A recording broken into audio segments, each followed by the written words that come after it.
You popping your knucklehead? Welcome to Gorilla Sports Off Court. I'm Liv Moods, and in just a moment, joined by Brandon Cristal. And this is presented by Trusted American Mortgage. Trusted American salary-based mortgage consultants want to help you get into a better interest rate and lower your monthly payments. So head to trustedamerican.com to see how they can help you save some money today. Hello and welcome in. Please do not leave your luggage unattended on the station.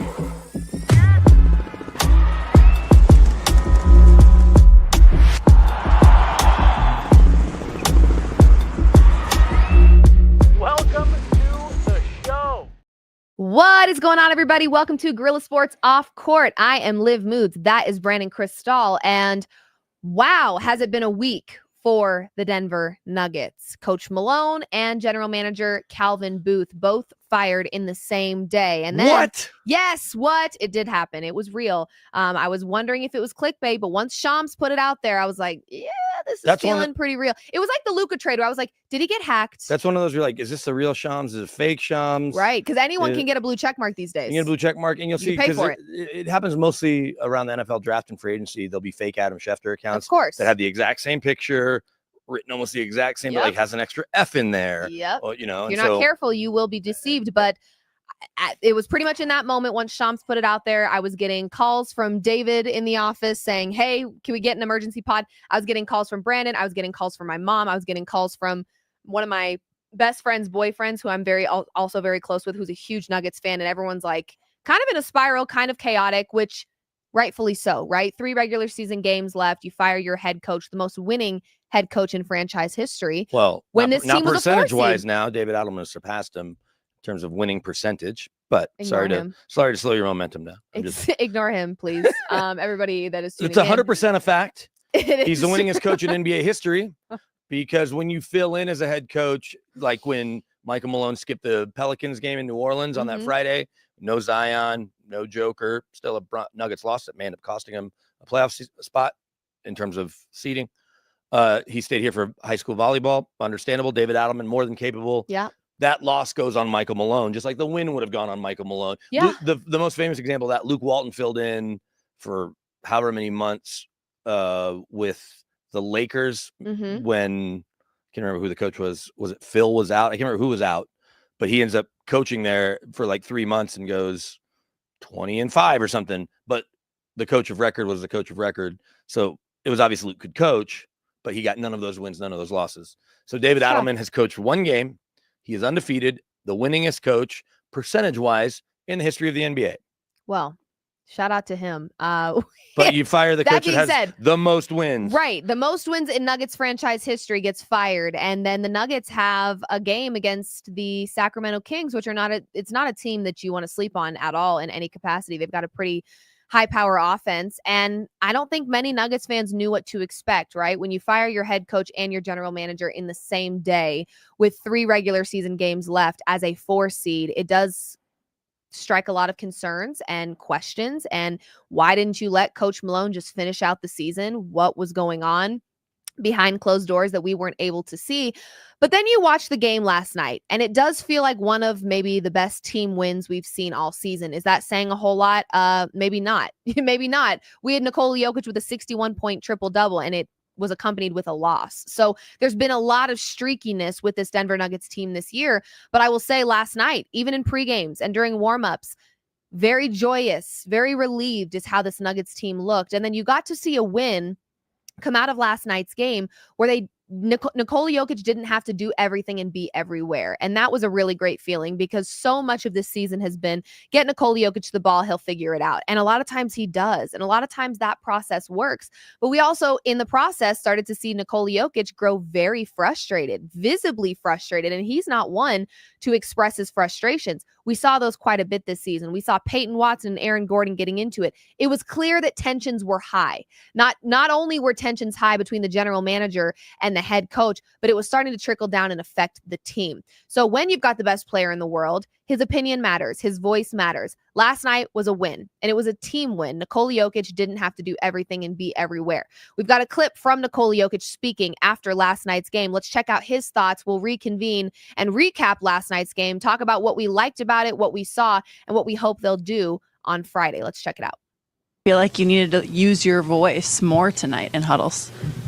I mean, I just wanted to say what I was, what I saw, and I think it helped us. Nice shoes, man. And I think it will help us in a couple of situations. So, whenever I see something, I'm gonna say it.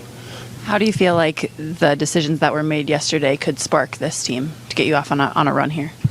I mean, if when someone wants to wake somebody up or change energy, that's probably what they do. In my country, if someone gets fired, you're worried it's probably you're the next. So I think it's definitely changed something, and they get the reaction of what they wanted probably. Nicole, how long is it going to take to get over the shock of Malone getting fired? I mean, I think in this business you need to, just because players are so right there, and we have 2 important games, so I think it needs to be quick, really quick. David was talking about how the vibe wasn't right before. How does the vibe feel different now that Malone's gone? I mean, definitely change. Like I said, I mean, if you want to change something, that's how we do it, and the owner wanted to do it, so it happens. What did Josh tell you guys when he spoke to you? I'm not gonna say it.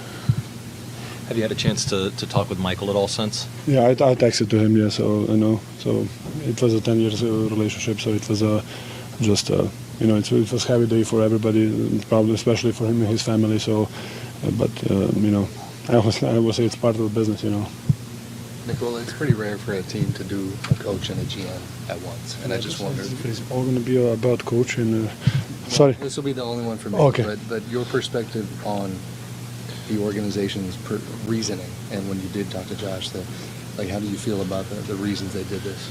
I mean, I'm not going to say what Josh told me. So, I mean, I knew a little bit before everybody, and he told me we made a decision. So it was not discussion, it was decision, and he told me why, and so I listened and I accepted. It's I'm not going to tell what he told me.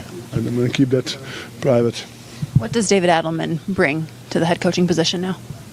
He's gonna keep it probably real, He's gonna tell you what he wants, and in probably the most simplest way possible, So do this, and he's gonna probably show you too, and probably in some smart ass way. But it's maybe that's the way. Maybe that's the way. If you guys missed Jokic's thoughts after the game, there was another clip that we have on our social channels where he talked about the Kroenkes waking up a beast, and that beast, and a lot of people talking about this Denver Nuggets team talks about this Nuggets team as being vulnerable right now, and beasts are the most dangerous when they're vulnerable, and I think a lot of that can be true. But BK, I want to talk about the value, because I did see a lot of non-Nuggets fans that are like, no way Nikola Jokic knew about this, and I was sitting there going, no way he didn't know. No way that they didn't have a conversation with the best player in the world who they value so much. What are your thoughts hearing Nikola Jokic just now and kind of understanding that he did have a conversation with the Kroenkes that he is planning to keep private, but that he was a little bit more in tune to what was happening, more so than we were, and as he should be? That's exactly how you're supposed to handle something like this. Your best player happens to be the best player in the world. He's a pretty reasonable person. And so I think that letting him know that this might happen, or letting him know the timing of it is such that this is going to happen now, so that he can process it and then be ready to talk about it. I think that's the main reason you're involving him ahead of time. And then, he's going to keep his knowledge close to the vest in general, but also he's going to start to process what's life going to look like without Michael Malone, who's the only head coach I've ever known. Mm-hmm. But you could sense that joy that they were playing with. Yeah. If you watch when he's playing in Serbia, and he even kind of talked about it when he said it's different playing for your country, Mm-hmm. that type of joy versus kind of saying, I just want to win here. Basically saying this is a job that's for fun. And that's the way it goes, because you're not getting paid really at all. Maybe you're getting stipends to play for those national teams, but you're not getting $60 million or $50 million. But clearly he didn't push back. And that was kind of some of the reporting we had heard around it yesterday, was that he wasn't in there banging the table for the move on Malone to be made, but he didn't have much pushback, understanding that the message clearly hadn't gotten through to his teammates. Joker probably literally be coached by anyone, and not that he won't push back if they're saying crazy stuff about how to approach something, but he's not going to lose a lot of sleep. And whatever the coach's main message is, he will then try to do his best to help get that across to his teammates and on the court. And we saw him coaching a lot more last night. We saw him grabbing the whiteboard and being a whole lot more involved. And I think Jokic has always had a say, because I think Coach Malone for the longest time has, and with good reason, trusted Nikola Jokic. You know, if Nikola Jokic does this, it's not even up for discussion. We are absolutely reviewing the play because he has a very high level IQ in this game. And I do think he's built trust, not just by his coaching staff, but by his teammates as well. So you're seeing Jokic in this coaching position. And that kind of transitions us into the next conversation that I want to have, the next rumor I want to address today, BK. There is a new set of information. And if you guys have not been privy to what has been out there, there has been plenty of conversations about what was going on between Calvin Booth and Coach Malone. Or not going on. Right. There was a lot of tension. They were not seeing eye to eye. There were players that Calvin Booth really wanted to play, and there were players that Coach Malone wanted to play. One of those big arguments was between Jalen Pickett and Russell Westbrook. Now, what I will start by saying is, Jalen Pickett is absolutely limiting Russell Westbrook's crunch time minutes as we approach the playoffs. Jalen Pickett has proven to be far more clutch in crunch time than Russell Westbrook. That being said, Russell Westbrook still plays a role on this team. In that second and third quarter, I do believe Russell Westbrook brings an element of energy, keeping the pace high. And let's not forget, he's a 17-year vet. You don't just happen upon an MVP award, and you don't just happen upon a bunch of all-star appearances, okay? This is Russell Westbrook we're talking about, and he does add value to this Nuggets team. Now, the reports now are stating players on the Nuggets began to lose faith in Michael Malone after he gave Russell Westbrook special treatment. This is one of the quotes.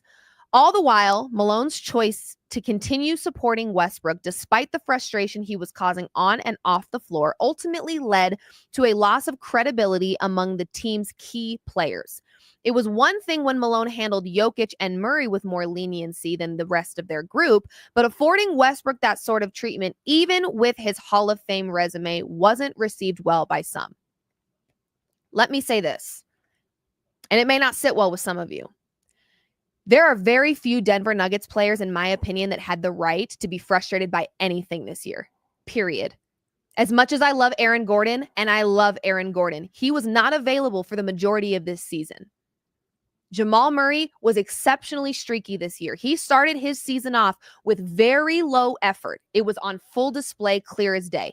MPJ's defensive efforts were abysmal this year, and he was exceptionally streaky offensively. So I would love to know which players had such a tough time with the special treatment that Russell Westbrook was getting. Was Russell Westbrook a perfect player? No. Did he show up every single night? Absolutely, he did. And there were a lot of other players that did not. So I would love to know the players that were frustrated, but more importantly, what I would love to know is, why didn't that special treatment motivate you to just be better? Show up. You don't like that he's getting special treatment? Then play harder than he is. Because guess what? He probably will airball a three, and he probably will turn the ball over. So play harder than he does. And I'm sure special treatment is waiting for you. I don't like this sulky, oh, he's getting something that I deserve. At the end of the day, we deserve nothing. You work for it. And Russell Westbrook has 17 years of working hard in the NBA, and I do believe he deserves a little bit of leniency for his time spent in the NBA. I also believe there's an element of this, BK, where this rumor is just highly fabricated. It's easy to use Russell Westbrook as a scapegoat, especially because the graphics are out there floating around. Here's all the coaches that are left standing that Russell Westbrook has played with. You know, it's easy to create this narrative, and I don't know how much there actually is behind it to back it. We have not heard individually ourselves the validity of this rumor. But what I will tell you is, if there was frustration in the locker room by Nuggets players, I could name two right now that had a right to be frustrated this year, and that is Christian Brown and Nikola Jokic. Everybody else, I hope and pray, kept their mouth shut. And that's what I will say. BK, I will toss it to you now that I've put fire on my microphone. Wow. Yeah, I want to do just a little more digging on it, but hearing that guys are frustrated, special treatment is not really the best way to describe it. Just added usage. And the idea that when you see what Jalen Pickett did last night, you're like, well, Jalen Pickett probably should have had some more of those minutes. Maybe he should have started more because it would have given you a different dynamic. And there was one play, and I don't even remember exactly when it happened. It might have been end of the second quarter, in the third quarter, where Russ grabs a crazy rebound that nobody else even tried for. No. There was 4 other people there. Like, he should have been the last. Forgive me. I have PTSD. No. He should have been the last person to get it. Like, Joker's down there or whatever. Or there was somebody else. Peyton Watson's right there. But then it's a new shot clock. Mm-hmm. And instead of pulling it out, he then just tries to put it right back up and it doesn't go in. It's like, you've made this great play. Yes, you've now earned the right to have the basketball because you went and got it. But your team could get a better shot. Of course. Instead, nothing really came of it other than an offensive rebound and another miss. And then they're going the other way. And so you have to take the bad with the good with Russ. I think the bigger frustration, presumably for the young guys, is that they've been here working. Russ, his resume is his resume, but Michael Malone, kind of going back to last year, he doesn't trust his young guys enough, especially in crunch time. He's had to play them throughout the year, especially in the middle of the game. You've got to play Hunter Tyson when you're down, guys. You've got to play Zeke Naji. But then when it comes to the crunch time minutes, why aren't any of these guys getting a stronger look? It didn't help that Julian Strawther missed the last month with an injury, because then you'd maybe have a real argument that, and with what Jalen Pickett did last night, you have more of an argument to say, well, maybe one of those guys should be getting a couple of those minutes that Russ has, especially because they're not going to make a mistake that's going to hurt you late. Now, they may not get their hands on the basketball either. So I'll be curious to see, is there some fire to this smoke? Of course. And guess what? But there probably is. It won't surprise me. There probably is. But let me also say, the frustration shouldn't be with Russell Westbrook. I think there were probably some things that Malone did intentionally to be petty towards Calvin Booth. And if Calvin Booth was a team Jalen Pickett guy and Malone was a team Russell Westbrook guy, I think we know why we saw Russ getting minutes over Jalen Pickett now that we know the back end beef and tension that was happening all season long. So there's a bunch of people on Twitter that are tagging me saying, I think you owe people apologies for your Russ take. No, I absolutely don't. First of all, it's my opinion on my page for my job, so kick rocks. But secondly, this has nothing to do with Russell Westbrook. If a coach says you're in, he's in. What do you want him to do? Say no thank you? I think Jalen deserves it more. He's listening to his coach. So what happened, and this is why we're in the position we're in, is the tensions between Malone and Booth ultimately did not stay between Malone and Booth. So in a situation where it does make more sense to play Jalen Pickett, Coach Malone may be trying to be petty and he's playing Russell Westbrook. But that's not Russell Westbrook's fault. like BK said, you got to take the bad with the good when it comes to a player like Russ. This comment says, this shouldn't be a shock. Malone wanted Russ. Booth wanted the young guys. So Malone's going to spite him and play the guys he wants. Absolutely. But also, Dario Saric is an old guy. He didn't play. Also, let me say, there's a report that's out there that said, not only did Malone want Russell Westbrook, but Nikola Jokic wanted a veteran ball handler on this team and didn't feel comfortable with Jalen Pickett because he wasn't proven yet. So don't just be mad at Russell Westbrook. He was advocated for. They wanted him there. So anybody that wants me to apologize for my Russ take, why? I don't care. But to frame this narrative that Russ is the reason that Coach Malone and Booth got fired is crazy. This beef that they've had didn't just start this year. I'm going to let you guys know that. It's been bubbling. It's been forming. This is not a this year situation. So I'm just saying, don't paint the narrative that Russell Westbrook is the reason that Coach Malone lost his job. Coach Malone could have listened to Calvin Booth and played Jalen Pickett. But he was spiting Calvin Booth and playing Russell Westbrook. That was his choice. That's what he wanted to do. And maybe in those situations, he felt like Russ was better suited for what they needed in the middle of the game. That was his strategy. But don't frame it like Russ is the reason that Malone lost his job. Because this beef, this tension between Booth and Malone, I would imagine has been brewing for some time now. Long before Russ was a Denver Nugget. And I don't know how much honesty we're going to be able to get from Josh Kroenke. I'm not saying that Josh isn't an honest person, but I just don't know how revealing and transparent he'll be when we get to talk to him, if that comes Friday or the next time he talks. We know at the very least, Josh always talks at the end of a season. And with no GM And I don't know if they'd put David Adelman even up. It might just be Josh by himself in that press conference, which sometimes it's all three of them. Yeah.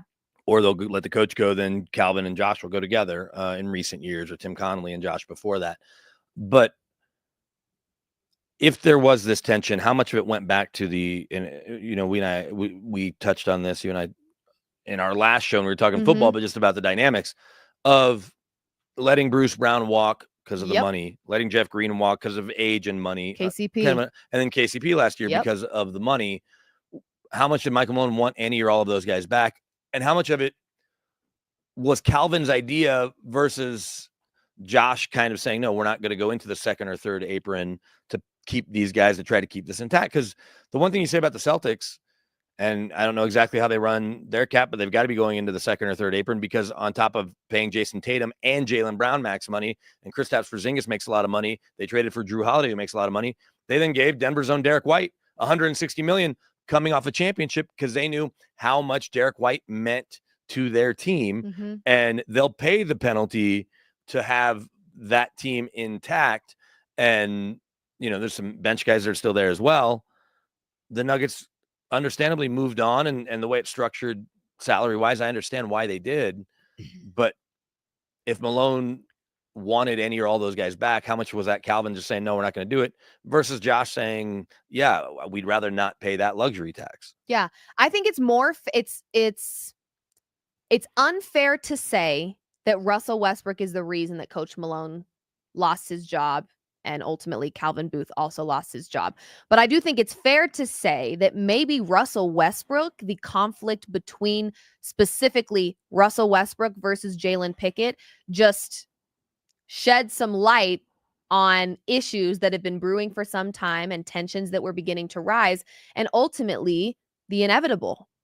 I think eventually these tensions were going to spill over across the team and in the entire organization, to the point where someone had to go. And I think the Cronkies are in a position where it's like, because it was so isolating, Team Booth, Team Malone, that you can't get rid of one and not get rid of the other, because they both were at play with these tensions that have been brewing for some time. So I think it's fair to say that Russ maybe just magnified a situation that they were trying to keep really tight and really small, but it was a situation that eventually was going to be a problem no matter what. Russ or not, it was going to be an issue that your front office did not support and trust and back your head coach, and vice versa. It was never going to work if they had this much beef on the backside of this business. Well, and I guess we're going to have to see. Obviously, Jalen Pickett started last night. We'll see what happens in these final two games and where Jamal Murray's health is. But when you're looking at the regular season and then you get into the playoffs, you say, okay, how are they going to use Jalen Pickett against Russell Westbrook? Let's just, for the sake of this conversation, say Jamal's healthy. Yeah. So if Jamal's healthy, game one of the playoffs, no play-in, but we'll call it next Saturday or Sunday, the 19th or 20th, because that's when the playoffs start, is Saturday the 19th. If Jamal starts and plays his normal 35 minutes, how are Russ's minutes reduced or completely eliminated? I don't think they will be, but for what Russ brings you, I'll go back to the conversation that you and I have had all year long. You don't need as much in the playoffs, because the energy is ratcheted up from the tip-off typically, and if it's not, you've got bigger problems. But you don't need Russ to bring in the energy for the second unit. And also, Jalen Pickett is showing clearly he's a better shooter than Russ. Now, that's a low bar. It's funny because Russ doesn't have a bad-looking shot, but we've talked about this. And originally, when I brought it up, I had to give Brett Kane credit because it was his. At some point, I'll stop doing that. But, he does the morning show with Vic and Moj on Altitude. But he said Russ is the worst three-point shooter in the history of the NBA in terms of a volume three-point shooter. Is there a big man that's 0 for 4? Maybe. Or somebody that took 20 and made 3? Maybe. Although that's his percentage. Right. I guess 20 made 3 would be 150. But he's a 30% three-point shooter, and he's taken 1,000 or whatever that number is, because he's played so much basketball. And they don't look like bad shots. They just don't go in consistently. Right. They go in some. They don't bounce out to half court. But for a guy that has a decent-looking shot and is open plenty, especially with Joker, the shots just don't always fall. And you're like, oh, well, that's Russ. Because that's what his career's been. Yeah. But it doesn't, I do think there's still value in having Russell Westbrook on this team. And I think it's so interesting how quickly people, a bad game happens and how quickly people have forgotten that he has brought value. I'm going to continue to say that. You're not going to get me to stop saying it because it's the truth. He has brought he has brought something to this team that the Nuggets were missing. Has he fixed the volume 3-point shooting in the defense? No, but he shouldn't have to do that by himself. Has he brought an energy and effort and pace that this Nuggets team was so desperately needing last season? Yes, he has. So I just think it's funny how quickly people want to just I don't know. It's the weirdest dynamic because I'm not like a born and bred like Russell Westbrook fan. I just respect greatness and love the type of player and human that he is, honestly. But it's so weird because he's like a very polarizing guy. His fans are like diehard. Like they love Russ. And then his haters are also diehard. And it's just like, there's no gray area to me. It's very strange. But this comment says, Booth wanted to develop in the middle of Jokic prime. That was the problem from day one. And Murray was there for a bad atmosphere in the team. Yes. Those feel like two separate points. They are. But the idea that Calvin Booth is trying to, and he had to kind of reiterate what he meant after making comments originally that, hey, he basically said, if we don't repeat, it's not that big a deal. And then he came back. He's like, what I'm saying is, I don't care if we repeat. I want to win a championship, 2 in the next 3 in the next 5, right. 4 in the next 7, whatever. That he wants to win a bunch of championships. But when you have the best player in the world, you have to make sure that he's surrounded by guys who understand how to play the game. Yes, everybody gets better around him. We saw that with Zeke Naji. We've seen it with Peyton Watson. So anybody's going to be on the court with them. But because there's such a stark contrast in the non-Joker minutes versus when he's on the court, and it's as dramatic as any truly in the history of the NBA. We always look at Joker's numbers and say, not since Wilt Chamberlain, or never before has someone done this, or has a center done this especially. But when they're on the court, they're the most productive offense this season in the NBA, regardless of the fact that they don't shoot a crazy number of threes compared to some of the other top offenses. And when he's off the court, it's not only this season, the history of the game. Never has an offense been more effective than when he is on the court this season. But they're dead last. I don't think it's the worst ever, but they are the least efficient, least productive offense in the NBA this year at 91 points a game. Odds are there's been teams that have scored less than 91, especially if we're going to go back to the olden days. But that gap, for as good as you are when you're on the court with Joker, if you could close that gap where they're the 15th best team in the league or 20th, as opposed to dead last offensively when he's not out there, that was sort of where Calvin was going. But I suppose if you have all veterans, they're just going to stay closer in theory than a bunch of young guys. Yeah. It's also not that realistic, though, because there's not enough mid-career veterans available. There's DeAndre Jordan's, guys like that, but you don't have 5 guys in year 7 that are available to fill out your second 5. Jet, will you go up to that comment? It said something about like live, take accountability. No, up a little bit more. Right there. Nope, down below that one. Right here. Okay, I'm going to say this one more time with my chest.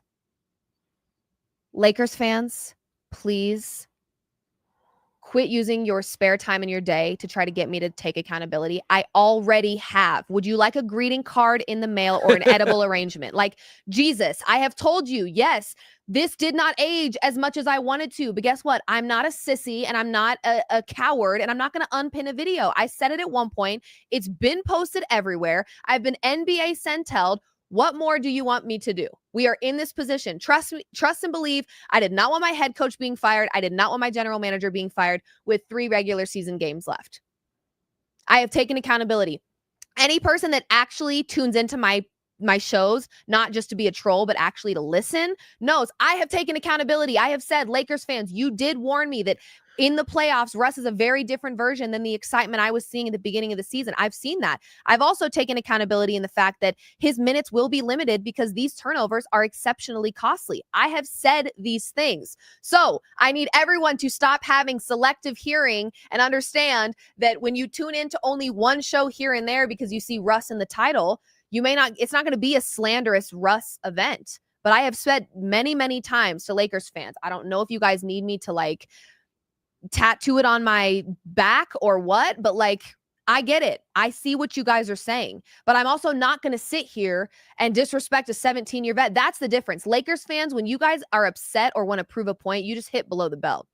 It feels like the election season. I can't talk to you guys at all. You don't make any sense. You just start yapping to yap.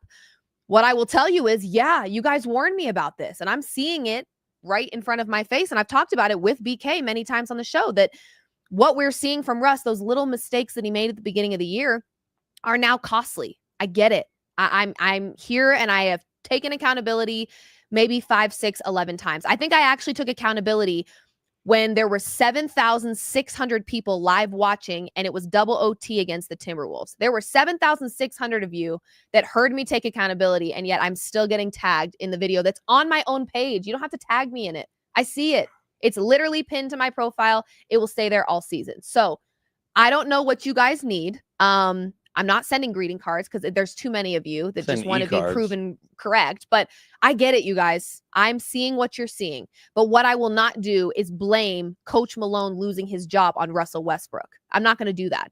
And if you do that, you're a weirdo. So there. Well, there is maybe something to the idea, and they're going to make this move either way. But Michael Malone could easily be Russ's biggest supporter, and thus he's obviously in charge of the rotations. I don't know what the dialogue is like between his assistants and Malone in terms of how they want to use him, but there's certainly the idea that Josh Kroenke can, whoever he puts in charge, but in this case, David Adelman. Russ didn't come here to play for David Adelman. He came to play with Joker and with a championship-winning coach in Michael Malone. Right. Now with David Adelman calling the shots, he has a little more autonomy to use Russ however he sees fit. And with Jamal back healthy, if he decides Jalen Pickett is going to get that second point guard, rotation, yeah, and then Russ will come in as needed, David Adelman doesn't care. It might mean he never gets to coach Russ again, whether that's here or when he becomes a head coach somewhere else after this season. But David Adelman isn't the reason Russ came, so thus that gives David Adelman a little more freedom to if he wants to play Jalen Pickett, I don't think he feels pressured. Right. There's no pressure. And yeah. I'm sure that's been communicated from Josh Kroenke. It reminds me, it's not apples to apples, but Peyton Manning came to play for John Fox and it was at the time Mike McCoy and Adam Gase. But then when they bring in Gary Kubiak, who certainly had plenty of respect, and Peyton almost went to play for Gary Kubiak in Houston. That was one of the teams on his very short list. But at that point, Peyton had been here 3 years. It was certainly his show. Gary comes in because John Elway was trying to emphasize, and we saw that drop off with the end of Peyton's season the year before they won Super Bowl 50, starting with that injury in San Diego. He just wasn't the same. And so because they couldn't commit to running the ball, and Peyton can check to anything he wants, he's like, we're going to bring in a coach that's only going to run the ball. So your check is a run to another run and maybe a third run off that. I'm not saying that there aren't passes out, but it was that where it's like, okay, Gary's not the guy you came here with. Gary's the guy that's here, and he has the respect that he needs. And Adelman has enough respect by having been here that Joker's going to buy in, and Jamal's going to buy in, and AG and MPJ and down the line. So I think there may be something to that. But no, Russ isn't the reason he got fired. It's and also Russ is not the reason that their season has looked the way it's looked. No. And I think that's where my frustration is it's the casual Nuggets watchers. It's the ones that I can tell are only looking at clips on Twitter or highlights on Bleacher Report or wherever. You see it on your timeline, and that's what you go off of. There is no world in which you will ever hear me say that Russell Westbrook is the reason the season has looked the way that it has. I don't see nearly enough of you in the comment section talking about how inconsistent Jamal was at the start of the season, or how unavailable this is not his fault, but how unavailable Aaron Gordon has been, how many injuries this team has dealt with, how MPJ has very little defensive hustle and has been streaky offensively. Yeah, Russ is part of the problem, but Russ is not the problem. There is a lot going on with this Nuggets team, and there has been all season long. So I can tell when you tune into this Nuggets team only from your timeline, you don't actually watch these games, because the true Nuggets fans that have watched this season in and out understand everybody has played a role in why we're in this situation, why we're down to the wire with 2 games left, why the coach and the front office were maybe not on the same page.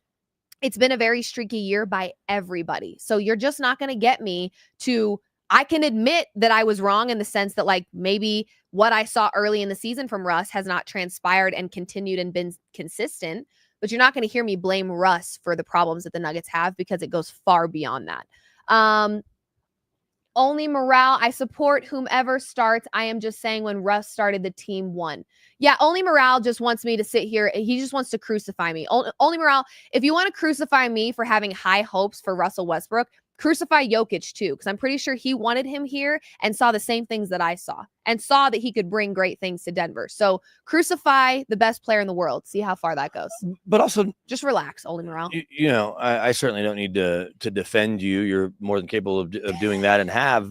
But there was never a time you're like, oh, I can't wait till we get to the playoffs and Russ is closing out games to win it. Never once have I said that. No, nope. Because no one's expected that. It's just, okay, will he be forced to play because of injury? Perhaps. And what we're seeing now is that even with injury or with all the starters out and Russ playing late, he can still cost you games. And there's value in, we're now seeing value in Jalen Pickett. So you don't need Russ to be that guy, right? Now you've got that hope in Jalen Pickett to say, okay, we don't need to force the Russell Westbrook thing. Utilize him when you can, play to his strengths, but you've got a really great guy in the second unit that can come up behind Jamal Murray and steal some of those crunch time minutes. We're seeing that now. So yeah, I mean, again, this is why I don't go back and forth with people on Twitter when they tag me in the video that's on my page that I see every time I'm on my Twitter profile. I don't think people realize that. I literally see it every day. But when you tag me in that video, I don't argue with you, because never once did I say he was going to be like the playoff god and take this Nuggets team all the way and help them win a championship. I never once said that. And everyone's like, are you still having fun? Nothing about this season has really been fun, but that's not because of Westbrook. There's been a lot of other stuff going on that's not fun. Joker's played pretty well. He's still not going to win an MVP. Right. We're now getting to the point where we're going to know what these seeds are. It doesn't feel like the Nuggets are going to stumble into the play-in game. They're sitting in fourth. A Mavs win last night. It was funny because the Mavs were down 10, then they're down 7. That was a really good game. Then they're down 5. It was a good game. Then it's tied at 92, and next thing you know, it's 103-92. And Luka and LeBron just asserted themselves, and the Mavs just didn't have enough to close it out, even with AD on the court. And so the chance that they drop both, because they're going to need to lose both, and the Nuggets are going to need to win both to finish third. Right. So now you're looking at 4th, 5th, or even 6th, depending on what happens Friday. I like their chances at home in the final game. Clearly, they were playing with a lot of fun. Sunday, you don't even know what Houston's going to throw out there because they're not playing for anything. So do they rest Thompson? Rest their starters, yeah. And Jalen Green specifically. Now, those guys aren't playing again until Saturday or Sunday anyway, so the thought is at least play them part of the game. But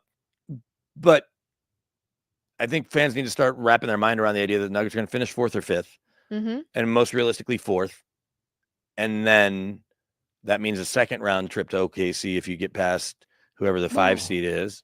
You're going to need to play them at some point anyway. Yeah, you're going to be the road team. Can't run from them forever. And we saw the Mavs knock them out last year. Yeah. And I did hear this broken down, though, because I was listening to Bill Simmons' reaction to the Nuggets news. And he said, you know, to win enough games to get to the finals, the worst you could possibly go is 12-9, meaning you go 4-3 in each series. Yeah. And so to think that OKC specifically is going to lose 9 games when they haven't lost 9 games all year, basically. I mean, what's their record now is something psychotic. But they haven't lost 9 games. I mean, we'd have to parse out. Like, we've seen a loss to the Lakers on Sunday. We saw a loss to the Nuggets a few weeks ago. They just don't lose very often. So the idea that in 7-game series they're going to lose 4 times when they haven't lost 4 times in a stretch feels far-fetched. Yeah. Doesn't mean that the Nuggets can't go in there and beat them or anyone else, but you do have to start wrapping your mind around the idea that the Nuggets are going to OKC in the second round and not the third round. Yeah. Well, at the end of the day, I mean, there's only so many strategic games you can play to dodge and avoid teams. But as much as I was hoping that they were going to try to dodge the Timberwolves in the first round, because I'd like to see a little bit more basketball from my favorite team. But you're not going to be able to dodge these teams forever. I mean, at some point, you're going to have to face off with, if you make it all the way to the Western Conference Finals, you're going to have to face off with the next best team in the Western Conference. You'd like to think, but sometimes it doesn't always play out that way. But yeah, I mean, I don't know. I'm reading some of these. You guys are funny, honestly. Virgil, I don't know if you just are like I don't know what your deal is. I will say this: he's angry man. There is a scenario though where whether they're playing the Warriors or the Clippers in the 4-5 or even the Grizz, they win as the 4. Then they go to a young OKC team that had some playoff experience last year. Yes, they have the likely MVP, although I do think a lot of the voters are going to give Joker a stronger consideration. Did you see Shaq today, or was it last night? I think Shaq was saying that he feels torn between MVP this year. Yeah, and that says a lot because even last year, as much as Shaq clearly does love and respect Joker, he wanted to give it to SGA last year. Yeah, he did. And so the fact that he's torn, I mentioned when we did that live show the other day, Rick Bucher, who's covered the league forever, said he has an MVP vote. His is going to Joker. Mm-hmm. The people with MVP votes can understand the historical context of how great Joker's season is and how great or how much better he makes the team. Right. Because those numbers are obvious. The discrepancy between him on the floor and off the floor is you can't argue with it at all. But what I was getting at is, okay, so you beat whoever in the 4-5. Right. You then go to OKC, so you're playing a younger team. There's also a scenario where you would go to the conference finals and the upstart Rockets beat, in this case, probably the Lakers as the 3 seed in the second round. So then you're playing the Rockets and a bunch of young guys there. So you have a chance, not that the Lakers with LeBron specifically can't lean on experience to beat the Rockets in the second round if that comes to pass, but that if the youth wins out, you'd still be playing a young team that hasn't been to a conference finals, and even though you'd be the road team in Game 7, you would still have the advantage of having been a champion just recently and having Joker and Jamal hopefully and guys that know how to win in the playoffs there for you, and all they have is Jeff Green. And I'm not trying to minimize Jeff Green, but he doesn't mean as much on the court as the guys that we mentioned that Denver would be relying on. Yeah. Jet, can you post Only Morales' comment up top, or his question that he asked me that he wants me to answer? Right there, the live, can you? Yeah. As it stands right now, my starting lineup would, I want a healthy Jamal Murray. Yeah. Let's start there. I really want a healthy Jamal Murray. Now, why do you say your name 3 times in the question? I don't know, but I guess it means I'm not going to answer. I'm not going to answer. To be honest, this is going to maybe shock some of you. If Jamal Murray is not healthy, I would start Russ in the playoffs. I think that makes sense. And have Jalen Pickett in the crunch time and utilize him in that second unit when you need him, because you can always tell with this Nuggets team when they start to dip off a little. So if Jamal Murray's not healthy, I would actually start Russ. I don't have a problem with that either, because I think when you get into the playoffs, you do want that experience. Yes, of course. And him and Jokic do have chemistry that is undeniable. We've seen it all season long. But just like we've seen Michael Porter Jr. not play in crunch time plenty, every now and then AG doesn't play, or even Christian Brown, because they would play Jamal and Russ together here and there. We could easily see Russ playing 30-ish minutes, but Jalen Pickett as the point guard on the floor, laying it, because we'll see Peyton Watson out there for defense, in for MPJ or even perhaps Christian Brown. And I do think you limit Russ's minutes a little bit more than you otherwise would. But if Jamal's unhealthy, you start Russ, and then you've got Jalen Pickett. Utilize him in crunch time. He's proven at this point that he can do it, and I love what we've seen from him so far. But I do think there's benefit in having him with that second unit. I think in the playoffs, experience matters. Again, in a perfect world, you've got Jamal Murray healthy. That is what I want to see. That's what I think most Nuggets fans want to see. But it may shock people to know that, I would probably start Russ and then utilize Jalen Pickett in the ways that strategically make sense, because I do think he brings an element that is crucial for this Nuggets team. We've seen it. We saw it just against Sacramento. But yeah, I think that would be my strategy. But again, I'm not a coach, and I don't get paid to be a coach. So what do I know? Again, healthy Jamal Murray, not yet. Healthy Jamal Murray is what I want to see. I think most people want to see that. And I get that hamstrings can nag, but let's see how they rest him and get him ready to go. And then there are certainly conspiracy theorists out there that are like, was he sick of the Russ stuff? That it never really has Jamal? gotten. With Malone and Russ, even though we know that Malone's had Jamal's back more than anyone as well. I was going to say Jamal also gets special treatment. But is he potentially not? Sort of just like Malone said the other day. Is he protesting? Yeah, was it a silent protest to some degree? Like, I'm going to wait till I'm close to 100% because I need to be ready to go for the play. I don't care if he thinks I'm ready.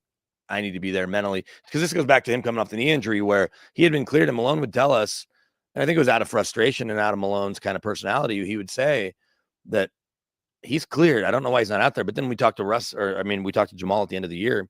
And this is, after they lost to Phoenix in that second round, I want to say before winning the championship. But he's like, Yeah. I don't even know what leg to jump off of when I go to the basket. You're like, okay, I don't care if he's physically okay. Right. If his brain's not He's connected, mentally not there. Yeah. Yet. And that maybe hadn't been conveyed to Michael Malone. So is this something similar where, Malone saying, well, we thought he was going to be close, but now he's not. Does Jamal take that as an affront or have some kind of flashback, even though Malone's at his back, like, oh, we're doing this again, where you're questioning whether or not I'm ready to go or why I'm not out here. Because I would be very disappointed, BK, if I were to discover that there was a silent protest when this is. I don't know how we find this out though, because it's his hamstring. Again, we know he's injured. We're not saying he's faking an injury, but if there is any type of silent protest happening, or the aggravation that we are hearing about players having around Russell Westbrook, that's a conspiracy theory. It is, but Jamal if any of that is coming from Jamal, that would be very disappointing to me, because I'm not sure. No pun intended. I'm not sure he has a leg to stand on. We're in a position right now where I think the four straight losses was a little bit of a catalyst to what was inevitably going to happen, which was Coach Malone probably not coaching here much longer. However, we're in a position now fighting for a good seat in the Western Conference, but dropping early games to the Clippers and the Wizards and the games that we dropped early in the season that we had no business losing kind of are putting us in a position to be a little more stressed at this stage of the season than we should be. And you should be able to rest your starters right now. We can't, though. We can't. They have to be playing because their seeding is going to be affected if they're not. And they're going to get a week off as long as you're not in the play-in game. So that's the thing that I think. Do you see how tight the play-in race is? Of course, that's why. Holy cow! That's why you have to keep winning to make sure that you're not there. And so that means you win Friday at home against the Grizzlies. You're going to be there. I'll be there for at least part of the game, but you'll be there pre-game as well as throughout the entire game. Then Sunday in Houston, and if they win those two games, they're far clear of the play-in game. Whatever happens around them will certainly affect their seeding, but they're not going to fall all the way to. They can't fall if they win their two games. They can't fall past fourth really, because wherever they are right now they'll end up there. Right. But I'll throw another conspiracy theory at you that is floating out there, and that's that there's certainly a scenario where this team gets back on track. Yes. Had Michael Malone not been fired, and Josh and Stan deciding they were moving on no matter what because of just how the year's gone and the dynamic with Booth and cleaning house, that if they get back on track and make a deep run to the conference finals, to the NBA finals, well, you can't fire Malone then because the team has now bought in again. Far. Yeah. And so by making this move now, it ensures that can't happen. Yes. And even if David Adelman gets them there, but they want to hire, they'll have to have strong consideration for David in that case. But I do think they are also ready for a fresh start. I think when you fire your general manager and your head coach in the same day, you're pretty much solidifying that in some way you want to hit the refresh button a little bit. Can we throw names out there for GM? It's hard to figure out beyond just throwing Bob Myers' name out there, because there's not a lot of GMs that are just sitting out there. And the NBA doesn't do as good a job at promoting assistant GMs' names. I'm not saying we don't know people's names, but the NFL every year, because there's so many more people that cover the NFL, Ian Rappaport, Albert Breer, Adam Schefter, they all put out like future GMs, future head coaches, keep an eye on these 20 names. They just don't do that in the NBA as much. And so there's names that you might know because they were good basketball players, but like James Jones goes from being an assistant GM to a GM right away. He obviously was with LeBron for a bunch of years playing, but we just don't know enough of these assistant GMs. So I don't want to pretend to guess who might get those jobs beyond just saying Bob Myers is certainly more than qualified. And the idea that he might want $13 or $15 million, who cares? Pay it. He's got 4 rings and managed to be a part of getting Kevin Durant to Golden State. So obviously he can sell a little bit. Yes, they had Steph and Kevin Durant, Draymond, and sorry. Yeah, that's going to be a whole different attempt now, because it won't just be luring him here. Although you got to think KD will help drive where he ends up if he leaves Phoenix. But what I was wanting to go through the exercise with you is, let's throw names out there, and you kind of have to qualify it, because you could just say, okay, here's 10 names for the next head coach. But you can also do the thing.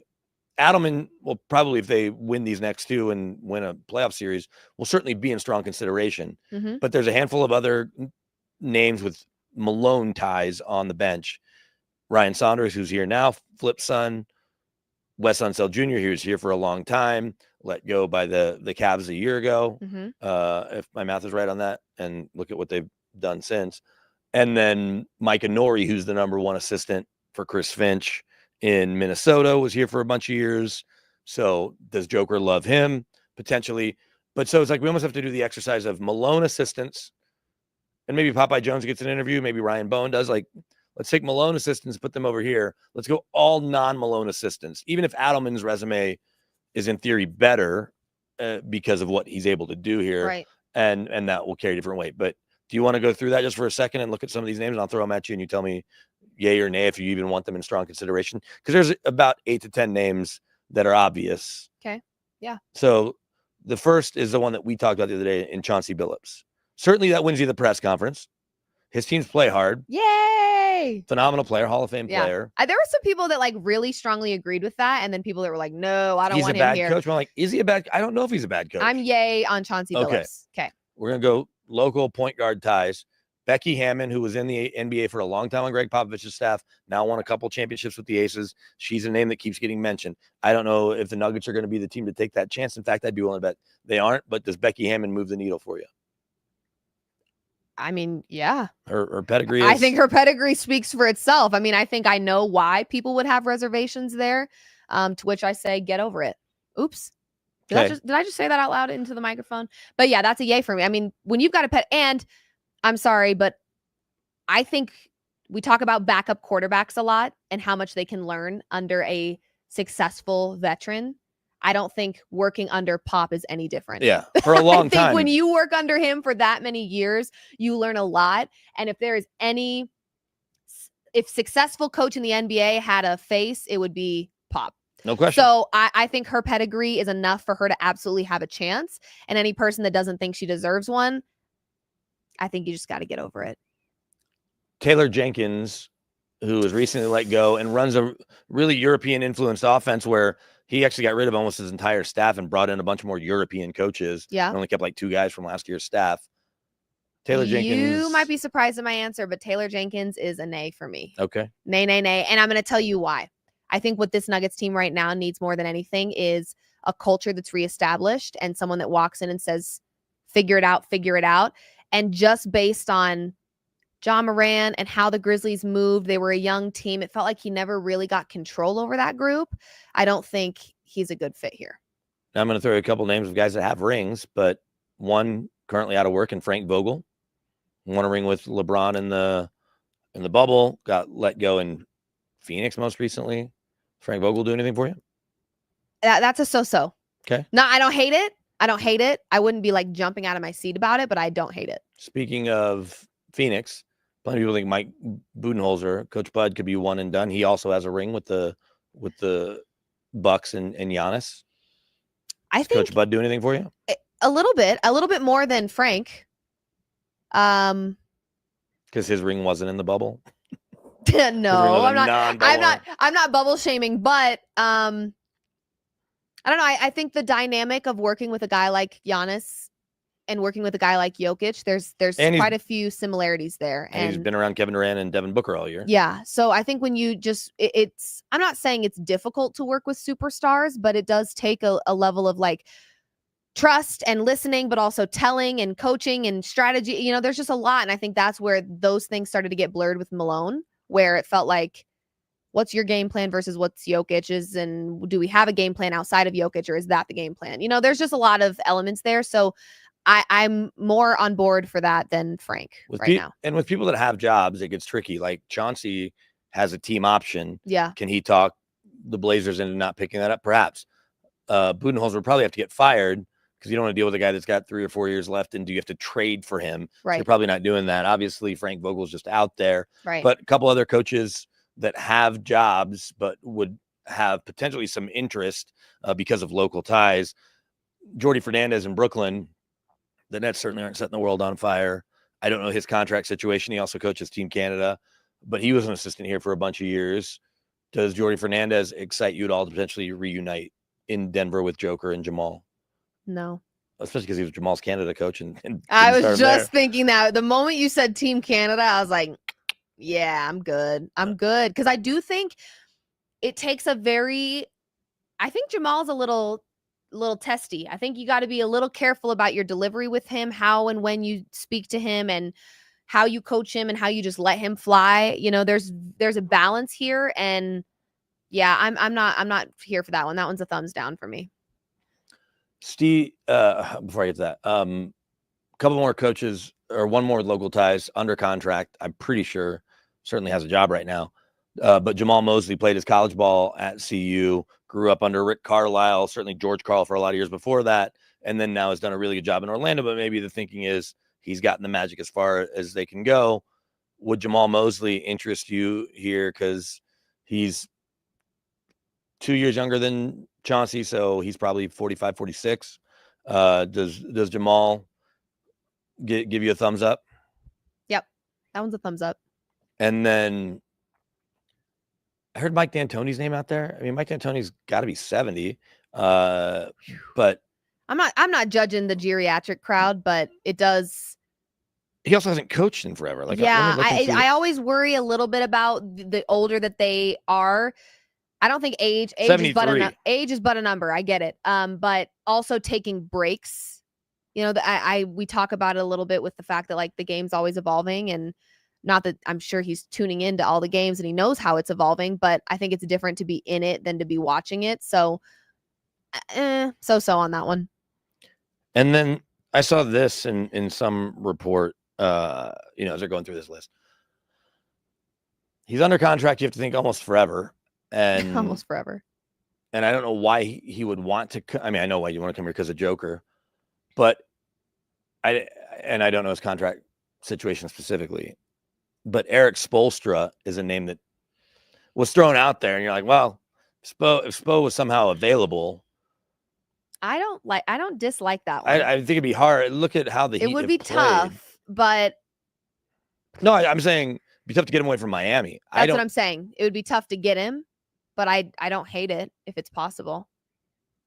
All right, if we're gonna do Nuggets assistants or Malone assistants of the ones that we set off the top, Adelman, Norrie, Ryan Saunders, who's on the staff now, Wes Unseld, who I don't know if Wes is on somebody's staff, but certainly was here for a long time. Any of those, if you're going to rank those? I mean, probably Adelman at 1, but I don't really have an opinion outside of that.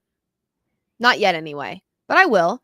And we can dive into that next week as more of these conversations start to unfold. Obviously, tomorrow night, big game for the Denver Nuggets at home facing the Memphis Grizzlies, who also went through a bit of a coaching change. By coaching change, I mean they fired their coach, and a lot of people had strong opinions about that, and I was one of them. Why would you do this late in the season? And then my team said, you just wait. We've got something. Hold my beer. Hold my beer. I've got something for you. So Wes Unseld's on the Bulls, so I should let you know that. I'll throw one more name at you.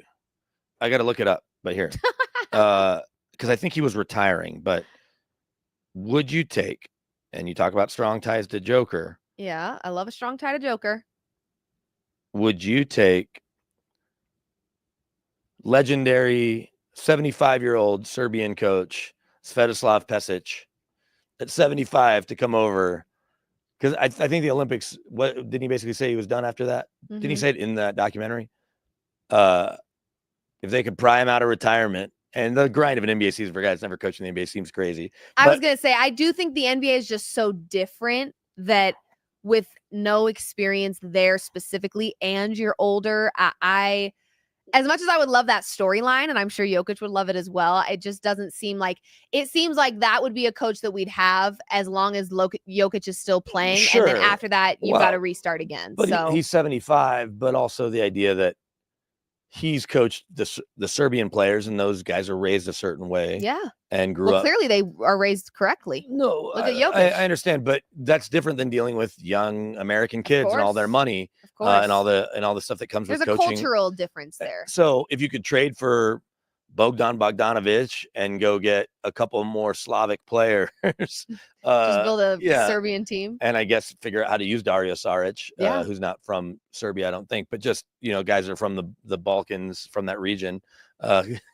Could you do that? Then maybe it makes sense, but he's probably lowest on the list. I was gonna say he's lowest on the list. Who's number one? As we circle back around real quick, final thing out the door, because I don't know if I have a number one, but I think basketball wise, if you're going outside of the building, and as much as I would love to see Chauncey here, and I think it could really work, I think Taylor Jenkins, of the names that are out there that are obviously available that aren't taking Spoelstra from the Heat, Taylor Jenkins is clearly available. I think the way he runs his offense with Joker could be the right pairing. So I'm going to put him at the top of the list of who makes the most sense to me. Who's number one for you? Is it CB? Mr. Big Shot? I love Chauncey Billups. I've been rooting for that for months now. So he'd probably be pretty close to my one. But the only thing I worry about with Taylor Jenkins is just the culture. But not being able to connect with Ja. No, and by the way, Ja's his own. I mean, the dude's throwing grenades in the stands. That's his new celebration. Oh my God. Just want finger guns. He's like, oh, you don't want me to shoot people? Cool. Then I'll blow them up. Like, ay. What the hell? Can't you just celebrate with a fist pump like Tiger Woods? Can't you just do the Dougie? Yeah. Why aren't we doing the Soldier Boy anymore? Do the gritty.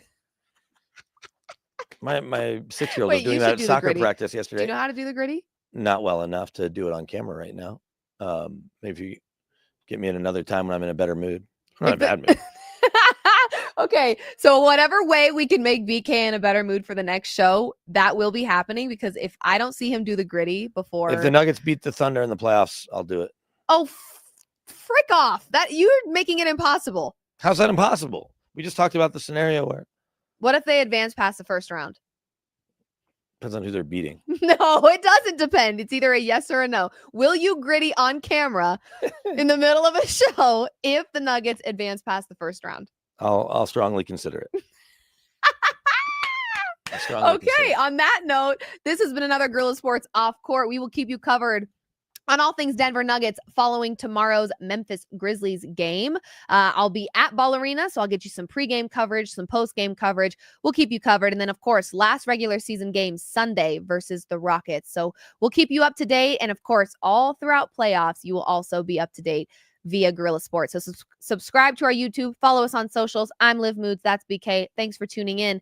This has been presented by Trusted American Mortgage. You can head to Trusted American to see if they can help you save some money, getting you a better interest rate, lowering your monthly payments. They are designed to help you out. Shout out to our friends at Trusted American. We'll see you soon. Go Nuggets.